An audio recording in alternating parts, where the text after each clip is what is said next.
ঢাকা সিনেমার আলোচিত চিত্রনায়িকা পরীমনির বিরুদ্ধে ব্যবসায়ী নাসিরউদ্দিন মাহমুদের করা হত্যা চেষ্টা মামলার তদন্ত প্রতিবেদন দাখিল করেছে তদন্ত সংস্থা পুলিশ ব্যুরো অব ইনভেস্টিগেশন অথবা পিবিআই।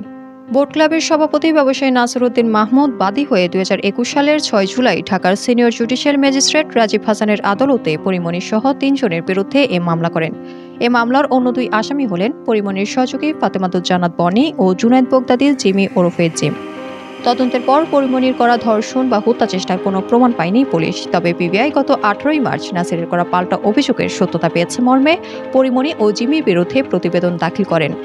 মদ পান করতে রাত 12:30টার দিকে বোট ক্লাবে যান পরীমনি। ক্লাবের দোতলায় উঠে প্রথমে পরীমনি ও ফাতেমাতুজ্জান্নাত বনি বারের সামনে থাকা টয়লেট ব্যবহার শেষে বারের ভেতরে প্রবেশ করেন এবং টিভির সামনে টেবিলে বসেন। টেবিলের সাক্ষী অমিও বসেন। সৌজন্যতার খাতিরে অমি তাদেরকে স্ন্যাক জাতীয় খাবার নিজ খরচে পরিবেশন করে আপ্যায়ন করতে চেয়েছিলেন, কিন্তু পরীমনি একটি 1 লিটারের ব্লু লেবেলের মদের বোতল অর্ডার করেন। পরীমনি ও তার সঙ্গে থাকা জিম ও বনি নিমিষেই সেই বোতলের অ্যালকোহল পান করে বোতল খালি করে ফেলেন এবং অনুরূপ আরেকটি বোতলের অর্ডার করেন। তারা ওই বোতলের আংশিক মদ পান করেন।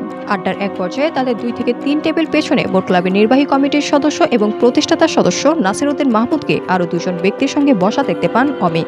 তখন অমি পরীমনিকে নিয়ে নাসির মাহমুদের সঙ্গে পরিচয় করিয়ে দেন এবং পুনরায় তাদের টেবিলে এসে মদ পান সহ গল্প করতে থাকেন।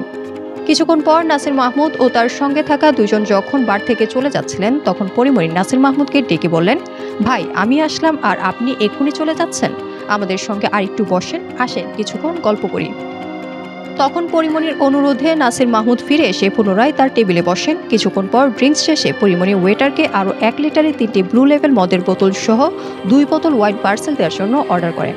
ওয়েটার তখন পরীমনিকে 2 বোতল ওয়াইন পার্সেল দিল। ব্লু লেভেল মদের বোতল স্টকে না থাকায় পার্সেল দিতে পারেননি। তখন পরীমনি ডিসপ্লেতে থাকা একটি ব্লু লেভেল বোতল পার্সেল করে দিতে বললে ওয়েটার জানান বোতলটি বিক্রির জন্য নয় এবং ক্লাবের মেম্বার ছাড়া পার্সেল দেওয়া যাবে না। কিন্তু পরীমনি জোর করে ওই বোতল নিতে চান এবং টেবিলে হট্টগোল করতে থাকেন।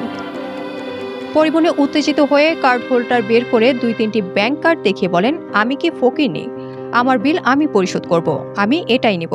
তখন পরীমনির সঙ্গে থাকা ফাতেমা বনি বলেন, ওনাদের যদি রুলস থাকে মেম্বার ছাড়া দেয়া যাবে না, তাহলে তুমি নিও না। তখন পরীমনি বনিকে থাপ্পড় মেরে বলেন, আমাকে দেখে কি মাতাল মনে হয়? পরীমনির সঙ্গে থাকা জিম তাকে শান্ত করতে গেলে তাকেও পরীমনি থাপ্পড় মারেন।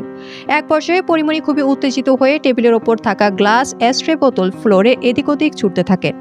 তখন নাসির মাহমুদ ক্লাবের শান্তি শৃঙ্খলা রক্ষার্থে পরীমনিকে বুঝিয়ে শান্ত করার চেষ্টা করেন। এতে পরীমনি আরও ক্ষেপে গিয়ে একটি অ্যাশট্রে নিয়ে তার দিকে ছুঁড়ে মারেন, যা তার ডান কানের ওপর মাথায় লাগে। তখন নাসির মাহমুদ ক্লাবে পরীমনিকে সঙ্গে করে আনায় অমির ওপর রেগে যান এবং বলেন, এরকম বেয়াদব মহিলা নিয়ে কেন ক্লাবে আসেন? কাল আপনার নামে নোটিশ হবে, এক্ষুনি এদেরকে নিয়ে বেরিয়ে যান। এদিকে বোট ক্লাবের সভাপতি ব্যবসায়ী নাসিরউদ্দিন মাহমুদকে হত্যা করতে ভাঙা গ্লাস ছুঁড়ে মেরেছিলেন চিত্রনায়িকা পরীমনি, এমনটাই বলছেন নাসিরউদ্দিন মাহমুদের আইনজীবী আবুল কালাম মোহাম্মদ সোহেল। বৃহস্পতিবার তদন্ত প্রতিবেদন গ্রহণ বিষয়ে শুনানি শেষে সাংবাদিকদের একথা জানান তিনি।